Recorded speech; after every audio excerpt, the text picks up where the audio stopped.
Welcome to the stock market Sutra guys. आज हम यहाँ बात करने वाले हैं LIC की, यानी life insurance corporation of India की। हम सब जानते ही है कि LIC जो है ये 66 ईयर्स से ये काम कर रही है पॉलिसी सेक्टर में या इंश्योरेंस सेक्टर में, और एक गवर्नमेंट एंटाइटी होने के चलते हमने देखा कि इसमें काफ़ी लोगों का इंटरेस्ट बना था। अब जबकि हमने देखा गवर्नमेंट ने LIC को बेच दिया या बेच रही है, उसके चलते इसका IPO आया था।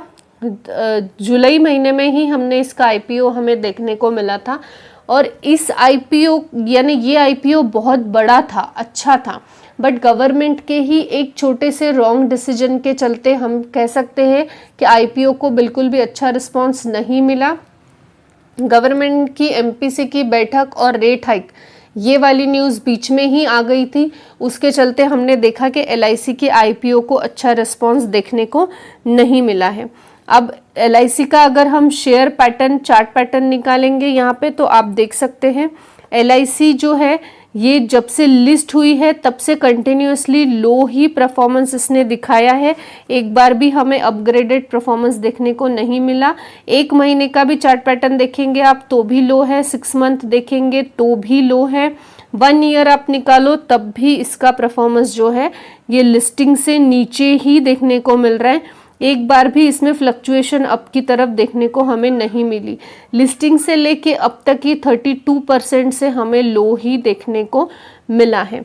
अब इसके चलते इसमें न्यूज़ कौन सी है, तो गाइज इसमें इसकी जो न्यूज़ चल रही है या इसके बारे में जो न्यूज़ आई है वो ये है कि LIC प्लान कर रही है बोनस शेयर और डिविडेंड देने का। ये रिपोर्ट के ज़रिए न्यूज़ है गाइस कि LIC जो है ये बोनस और हायर डिविडेंड शोर अप करने वाली है, देने वाली है वो अपने शेयर होल्डर्स को। पर ये न्यूज़ रिपोर्ट के ज़रिए है, और रिपोर्ट के ज़रिए आने वाली न्यूज़ हम नहीं कहेंगे कि 100% फॉल्स होती है, कुछ न्यूज़ सही भी निकलती है, बट इसमें प्रॉबली चांसेस होते हैं कि ये मे बी सही हो, मे बी ना हो। अब ये जो न्यूज़ है इसके चलते यहाँ हम कह सकते हैं कि LIC बोनस देगी या डिविडेंड देगी, या हो सकता है दोनों दे दे, या ये भी हो सकता है कि LIC के ऑफिशियल्स की तरफ से अनाउंसमेंट आ जाए कि ये न्यूज़ जो थी ये फेक थी, हम ऐसा कुछ भी नहीं देंगे। तो आप समझ ही गए होंगे, एक तो बोनस मिलेगा, एक तो डिविडेंड मिलेगा, या दोनों भी मिल सकता है, या ये न्यूज़ झूठ थी, ये भी स्टेटमेंट आ सकता है ऑफिशियल्स की तरफ से। इसके अलावा अगर हम LIC के बारे में बात करें तो हम देख सकते हैं नीचे आर्टिकल में कि जो LIC है ये प्लानिंग कर रही है transfer nearly 22 billion policy holders का जो फंड है इनटू फंड रिमार्केबल टू पे dividends, issue bonus to sources on said on Friday. यानी सोर्सेस के ज़रिए ये चीज़ पता चली है कि बोनस और डिविडेंड LIC दे सकती है। अब ये जो वो दे रही है वो क्यों दे रही है, तो एक तो शोर अप करने के लिए, या इट्स ओन नेटवर्थ को शोर अप करने के लिए, या इन्वेस्टर का कॉन्फिडेंस गेन करने के लिए। जैसे कि हमने पहले ही देखा LIC का IPO से लेके अब तक का परफॉर्मेंस जो था वो लो ही था, और ये लो परफॉर्मेंस के चलते इसमें जो रिटेल इन्वेस्टर्स है वो इसमें आने की नहीं सोच रहे हैं, क्योंकि हम जानते हैं कि HDFC लाइफ ये वाला जो है स्टॉक ये ज़्यादा बेटर कर रहा है बाकी रादर देन बाकी स्टॉक्स, तो लोग फिर सिमिलर प्राइस में उधर इन्वेस्ट करने की सोच रहे हैं। तो यहाँ पे हमने देखा कि क्राउड कम है, तो ये कम क्राउड की वजह से भी ये पॉलिसी वो लेकर आ सकते हैं, क्योंकि जब ऐसे होता है कि हम देखते क्वार्टर रिजल्ट में भी हमें इंटरिम डिविडेंड का अनाउंसमेंट बहुत से स्टॉक्स में मिलता है, बोनस का मिलता है, जबकि रिजल्ट अच्छा नहीं हो तब भी मिलता है, क्योंकि जब ऐसा हो तो बोनस या डिविडेंड के चलते ज़्यादा से ज़्यादा इन्वेस्टर्स, रिटेल इन्वेस्टर्स इसमें आने की सोचते हैं।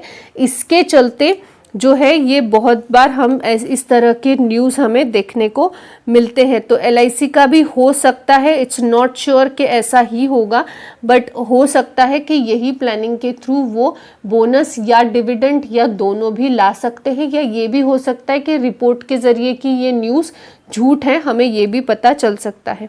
इसके अलावा अगर हम जाने तो LIC में एक ड्रॉबैक हमें देखने को मिलता है कि इसका जो प्रमोटर का होल्डिंग है ये 95.50 के आसपास हमें देखने को मिल रहा है, जो कि 2022 में भी सेम है। और आप सब जानते ही हैं 25-75 का जो रेशो है ये स्टॉक को मेंटेन करना हो। अब इसका IPO जुलाई में आया था, तो इसके पास 3 साल का वक्त है ये चीज़ के लिए अभी भी। अब ये 3 साल के ड्यूरेशन में इसे जो है ये 25-75 का रेशो मेंटेन करना है। इसके चलते भी हो सकता है कि ये बोनस या डिविडेंड की खबर उनकी कंपनी की तरफ से अनाउंस्ड हो, क्योंकि जब इन्हें बाकी शेयर्स को रिलीज़ करना है तो ऑब्वियस है इनको प्राइस अप लेके जानी पड़ेगी। अगर प्राइस में ग्रोथ आएगी और फिर स्टॉक्स को रिलीज़ किया जाएगा तो डेफिनेटली वो फ़ायदा उन्हें देखने को मिलेगा फाइनेंशियली स्टॉक रिलीज़ करने का, शेयर्स रिलीज़ करने का। अदरवाइज़ फिर वो लोग स्टक भी हो सकते हैं।